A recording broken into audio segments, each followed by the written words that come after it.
आपको तो दृढ़ निष्ठा हो जानी चाहिए, अनन्य टेक हो जानी चाहिए। राधा नाम, राधा चरणारविंद, राधा रूप, फिर आप देख लीजिए क्या आपके जीवन का परिवर्तन होता है। श्री ललित किशोरी जी कह रहे हैं, नयनन राधा, मेरे नेत्रों में राधा, बैनन राधा, मेरी वाणी में राधा, सैनन राधा, केवल इशारे राधा किशोरी के ही देखते हैं। क्या इनका इस समय इशारा है, क्या रुचि है इनकी। कृतनित राधा, हमारे जितने भी कर्म हैं वो सब राधा किशोरी के लिए हैं। कानन राधा, श्रवणेन्द्रिय में बस राधा जस, राधा नाम, राधा रूप महिमा, राधा धाम महिमा, इसके अलावा और कुछ रुचता नहीं है। तानन राधा, जब हम गान आलापते हैं तो राधा नाम का, विविध ध्वनियों में विविध भावों से हम राधा नाम का दुलार करते हैं। तानन राधा, भानन राधा, हितविद राधा, हमें अनुभव है तो राधा का, भान हो रहा है तो राधा का, और हमारा सब विधान हित का राधा ही करती है। दुख में राधा, परिस्थिति आती है पर बड़ा मंगल विधान होता है। जब दुख की परिस्थिति आवे तो टूटना नहीं। कोई ऐसा अद्भुत मंगल विधान है आगे जो आप देख नहीं पा रहे हैं। चुपचाप राधा राधा राधा कहते हुए निकल चलो। ये दुख का मार्ग आता है, सबके जीवन में आता है, लेकिन सहनशील ही आगे बढ़ पाता है, नहीं तो अश्रद्धा कर देता है। अश्रद्धा करने से प्रभु में कोई फर्क नहीं पड़ता, आप में फर्क पड़ जाएगा। यदि श्रद्धा करके दुख भोगते हुए निकल जाओगे तो आगे की जो फसल है बहुत जोर की आनंद देने वाली है। दुख में राधा, सुख में राधा। अगर सुख है, तुम्हें लौकिक संपत्ति प्राप्त हो रही, तुम्हारी मनोकामनाएं पूर्ण हो रही, तो भूल मत जाना ये सब यहीं धरा रह जाएगा। तुम्हारा बैंक बैलेंस, तुम्हारी जमीन, तुम्हारा परिवार, तुम्हारा यश कीर्ति प्रतिष्ठा, ये तुम्हारे साथ जाने वाला नहीं। इसलिए सुख में फूल मत जाना, अहम मत कर लेना कि प्यारी जी के चरणों का विस्मरण हो जाए, ऐसा ना हो। दुख में राधा, सुख में राधा, मुख में राधा, उर्चित में राधा। हमारे हृदय में, हमारे चित्त में और हमारे मुख में राधा ही राधा। ये अनन्यता बहुत बड़ी सिद्धि है।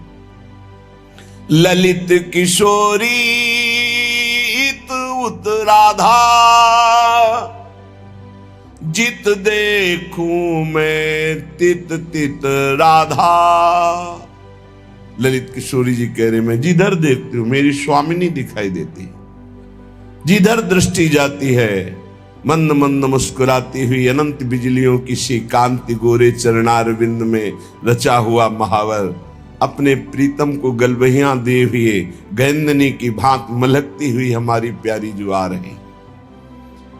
पद रज तज किम आस करत हो, जोग यज्ञ जप साधा की।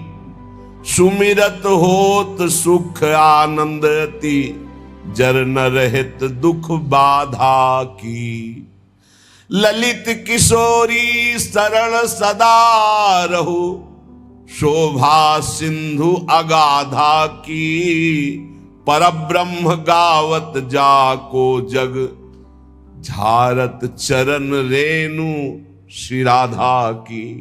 आहा, कितना बढ़िया सौभाग्य मिल गया है कि राधा किशोरी के चरणों की शरणागति और उनकी कृपा, उनकी चरण रेणु में रहने का सौभाग्य। उनके चरण आश्रित हैं, गर्व से हम कह सकते हैं हम श्री श्यामा जू के बल अभिमानी। अब हमको योग से, यज्ञ से, विविध प्रकार के अनुष्ठानों से कुछ प्राप्त नहीं करना। मुख में राधा और चित्त में राधा, राधा राधा राधा, इसी से सब हो जाएगा। हे अज्ञानी जीव, जिनका धर्म में प्रवेश नहीं है, तो वैदिक सिद्धांतों की बात क्या, जहां वेद भी नेति नेति कहते हैं, उस प्रेम की बात क्या जानेंगे, और प्रेम समुद्र का सार श्री राधा किशोरी को क्या जानेंगे। जब तक श्री जी की निज परिकर का संग नहीं, तब तक ये रंग नहीं समझ में आएगा। सुमिरत होत सुख आनंद अति, जरन रहित दुख बाधा की। जो सदैव राधा राधा राधा ऐसा सुमिरन करते हैं, एक दिन अद्भुत आनंद और दुख की जड़ ही खत्म हो जाती है। आवागमन जिस अविद्या के कारण, जिस अहंकार के कारण होता है, स्वामिनी जी की कृपा से वो नष्ट हो जाता है। ललित किशोरी शरण सदा रहो, शोभा सिंधु अगाधा की।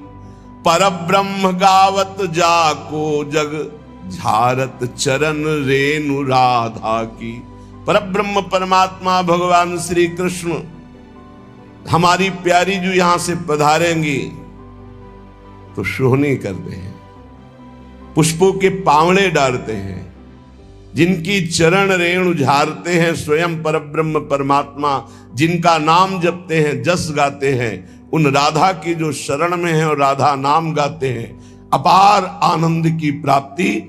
दुख का जड़, दुख की जड़ क्या है? अविद्या, देहाभिमान, अज्ञान, इसी का नाश हो जाता है। दुख नाम की चीज नहीं रह जाती। विश्वास कीजिए, जिस समय हृदय राधा कृपा कटाक्ष से भर जाता है। इसलिए उपासक को सदैव नाम जप करते हुए प्यारे जू की शरण में रहना चाहिए। ले ही ना जुगल नाम, जाने नहीं श्यामा श्याम।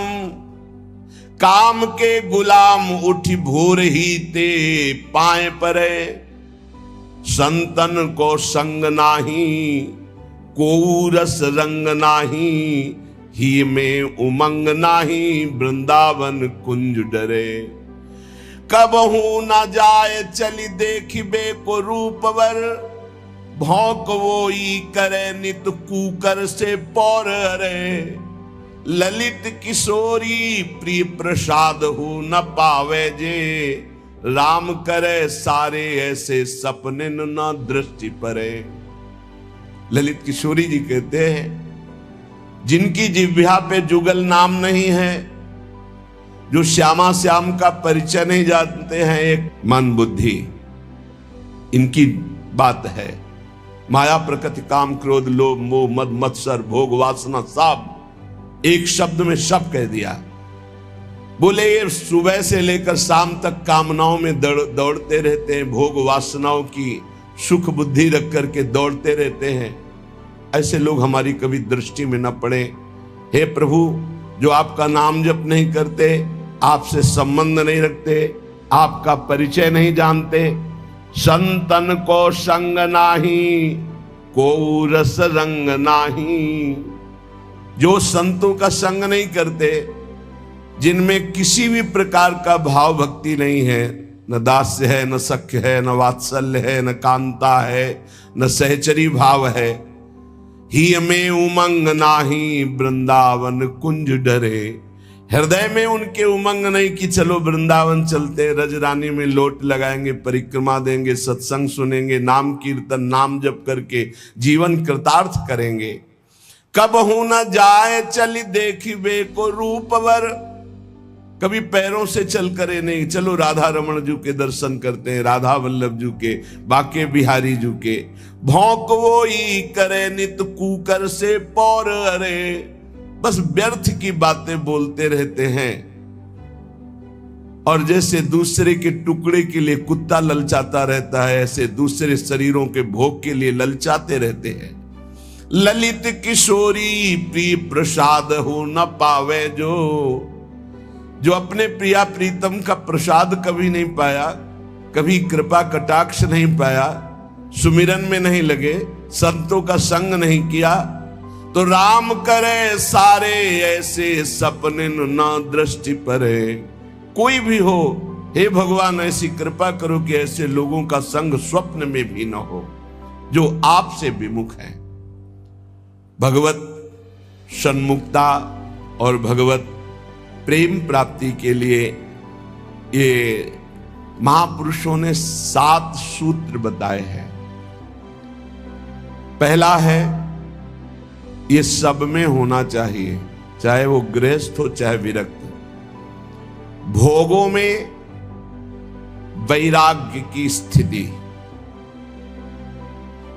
अगर ये नहीं तो यहीं से सब फेल है।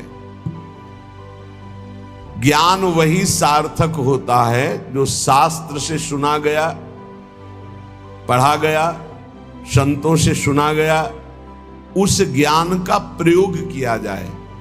जब हम श्रद्धा पूर्वक श्रवण करते हैं, शास्त्र पठन करते हैं, सत्संग सुनते हैं, तो हमें ज्ञान होता है।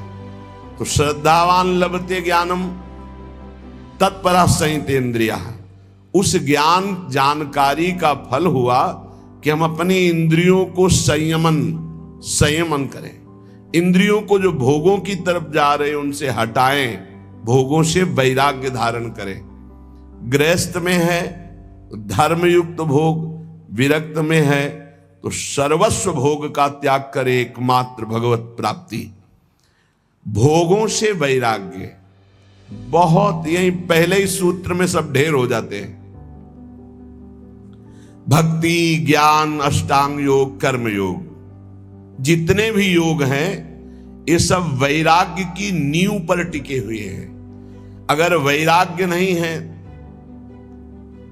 परम पूज्य श्री सद्गुरुदेव भगवान के साथ गिरिराज जी की परिक्रमा लगा रहे थे, जब पूज्य पंडित गया प्रसाद जी की समाधि आई, बोले आओ चलो बैठते हैं। हाँ बैठे।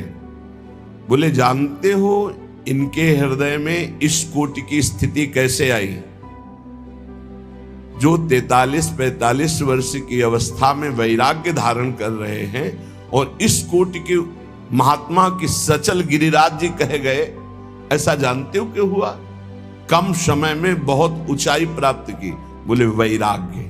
गुरुदेव भगवान कह वैराग्य, इस शब्द से तो अब तो किसी का परिचय ही नहीं लग रहा है। कोई बिरला वैराग्य शब्द से परिचय, नहीं तो वैराग्य का भी दिखावा दंभ हो रहा है। शुद्ध वैराग्य, भगवत प्राप्ति के मार्ग के उपासक को शुद्ध वैराग्य। वैराग्य किसी भी वस्तु, व्यक्ति, स्थान में जो भोग्य वस्तु है, हमारे अंदर भोग वृत्ति ही ना रह जाए उसे वैराग्य कहते हैं। भोगने की इच्छा ही ना रह जाए उससे वैराग्य। और ये होता है निज सुख बिन मन होई की थीरा। जब निज सुख का अनुभव होने लगता है तो वैराग्य बड़ा दृढ़ होने लगता है। रसबल छूटे जो विषय तबही तो सुख होए। जब नाम का रस मिलने लगता है, प्रभु का आनंद मिलने लगता है, तो मन स्थिर होने लगता है। भोगों से राग रहित वृत्ति हो जाती है, घृणा लगने लगती उन भोगों से। जैसे वमन देख करके किसी की भी रुचि खाने की नहीं होगी, ऐसे उस वैराग्यवान की दृष्टि भगवान की समस्त माया भोगों से होती। रमा विलास राम अनुरागी तजत बमन जिन बड़भागी। जो बड़भागी जन है वो बमन के समान भगवान की इस माया के विलास का त्याग कर देते। रमा विलास राम अनुरागी तजत बमन जिम जन बड़भागी। वो जन, भगवत जन, बड़भागी जन हरि की माया के भोगों को ऐसे त्याग देते हैं जैसे वमन। और एक महामहिम बात कहेगी कि त्याग का उनको अभिमान नहीं होता, जैसे विष्ठा त्याग का किसी को अभिमान नहीं होता। मलवत त्याग, त्याग भी तो कैसा मलवत, जैसे कोई मल त्यागने के बाद कभी गर्व नहीं करता कि मैंने तो 500 ग्राम मल त्यागा, ऐसे ही समस्त मायाकृत भोगों का मलवत त्याग कि उस त्याग का अभिमान नहीं। त्याग तो किया पर त्याग के अभिमान का त्याग नहीं किया तो फिर लाभ नहीं मिलेगा। त्याग तो किया घर का, लेकिन घर के राग का त्याग नहीं किया। अभी त्याग का अभिमान बकाया है। वो भगवान जब कृपा करेंगे तब वो नष्ट होगा। जब तक वो नष्ट नहीं होगा तब तक अनुराग या भगवत मार्ग में आगे नहीं बढ़ सकते। तो वैराग्य, भोगों के प्रति स्वाभाविक आकर्षण रहता है। मना कष्टानि इंद्रियाणि प्रकृति स्थानि कर्षति। बार बार इस विषय को समझो, यही मूल विषय है। भगवत प्राप्ति कठिन है, यही विषय कठिन दिखाता है। अगर भोगों के राग का त्याग हो जाए तो भगवत प्राप्ति कठिन नहीं है, कठिन है भोगों के राग का त्याग करना।